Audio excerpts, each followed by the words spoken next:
నమస్తే, welcome to special focus. ఆయన ప్రపంచ ఆధ్యాత్మిక రంగ సీఈఓ.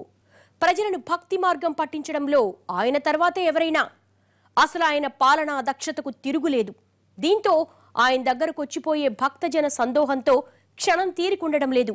ఎటు చూసినా బిజీ. దీంతో సేవలకు కూడా కోత పడుతోంది.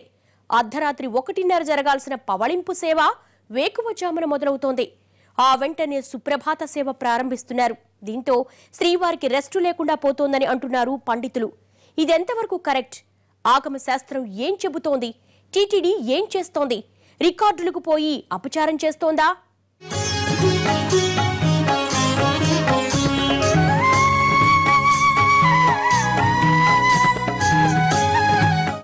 కలియుగ ప్రత్యక్ష దైవం వెంకటేశ్వర స్వామి.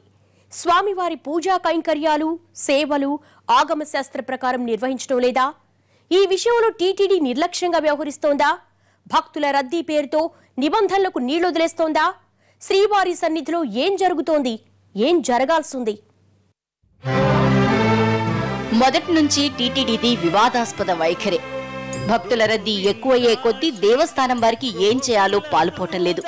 ఇటు భక్తుల వ్యవహార శైలి తట్టుకోలేక చేసే కొన్ని తప్పులు, స్వతహాగా అధికారుల వల్ల వెల్లువెత్తే మరికొన్ని తప్పులు వెరసి స్వామి సన్నిధి మొత్తం అపచారమైపోతోంది. ఆగమ పండితులు ఎంత నిరసిస్తున్నా పట్టకుండా అధికారులు తమకు తోచినట్లు వ్యవహరిస్తున్నారన్న ఆరోపణలు వినవస్తున్నాయి.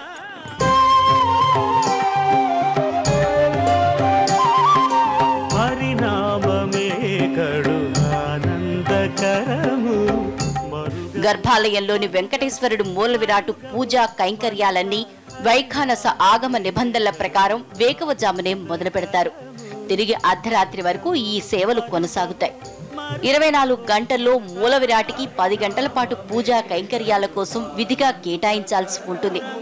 ఎంత లేదన్నా 6 గంటల పాటైనా ఈ సమయం తప్పక ఇవ్వాలి. కానీ అలా జరగటం లేదని అంటున్నారు. రంగ రంగ రంగపతి రంగనాథ నీ సింగారాలే. భక్తుల రద్దీ కారణంగా పూజలతో పాటు విరామ సమయం కూడా తగ్గించేస్తున్నారు. ఎక్కువ మంది భక్తులకు దర్శనం కల్పించాలన్న తాపత్రయం కొద్దీ శాస్త్రాన్ని నిర్లక్ష్యం చేస్తున్నారు. మొన్నటికి మొన్న ఏకాంత సేవ వేకువజామున 1:15కు మొదలుపెట్టారు. ఆ వెంటనే మరుసటి రోజు 3:30 కల్లా సుప్రభాత సేవ మొదలైపోతుంది. అంటే స్వామికి గట్టిగా 2 గంటలు కూడా విరామం ఇవ్వరన్నమాట. ఇదేం పద్ధతి అన్న విమర్శలు వెల్లువెత్తుతున్నాయి.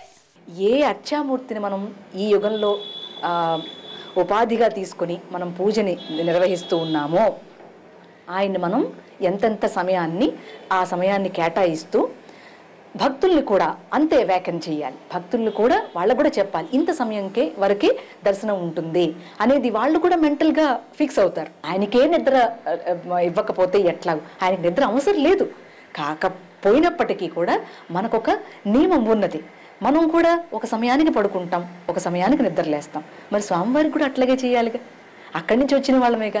కనుక ఈ చిన్న విషయాల్ని కనుక చక్కగా స్వీకరిస్తే తప్పకుండా మనం అనుకున్నటువంటి సమయపాలన ఆ స్వామివారికి ఇస్తూ ఆయన కూడా చక్కగా పవళింపు సేవను చేస్తూ మళ్ళా ఉదయాన్నే ఆయన లేపేటువంటి సమయంలో కూడా చక్కగా సంకీర్తన పాడుతూ చక్కగా మనం లేపవచ్చు. ఇందులో ఎట్టి సందేహం లేదు. అసలు స్వామివారికి ఇంతటి ఆదరణ కలిగిందే ఈ సేవల వల్ల, వాటి విషయంలో పాటించే నిబద్ధత వల్ల. అలాంటిది ఈ పూజలకే ఎసరు పెడితే అరిష్టకం అన్నది పండితుల వాదన. కానీ టీటీడీ అధికారులకు ఇవేం పట్టడం లేదు. రికార్డులను నెలకొల్పడానికే ఎక్కువ ఇంపార్టెన్స్ ఇస్తున్నారు. తమ హయాంలో పాత రికార్డులను బద్దలు కొట్టామని చెప్పుకోవటానికి ఉబలాట పడుతున్నారు. వేదములోను తెంపగా వేడుకలు దైవారగా ఆదరించి దాసుల మోహన నారసింహ. స్పెషల్ ఫోకస్ లో షార్ట్ బ్రేక్.